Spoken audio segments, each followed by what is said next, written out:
Nairobi Railway Museum, home to historic steam engines, coaches, and the Tsavo man-eaters. The museum is the only one of its kind in East and Central Africa. A walk inside the main gallery will unfold to you a captivating collection of historic maps, photographs, artifacts, models, and furniture.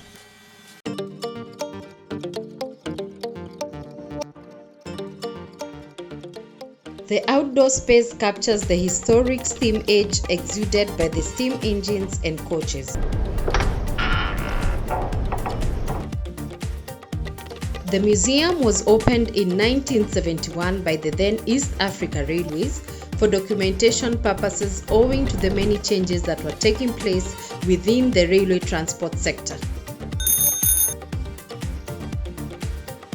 The construction of the railway, however, began in 1896 from Mombasa on the Kenyan coast and finally reached Kisumu on the eastern shore of Lake Victoria in 1901.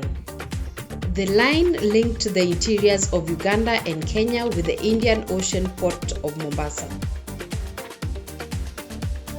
The track came to be known as the LUNATIC line due to the dangers posed by wildlife and disease during its construction, as workers were subjected to attacks by lions and many contracted malaria.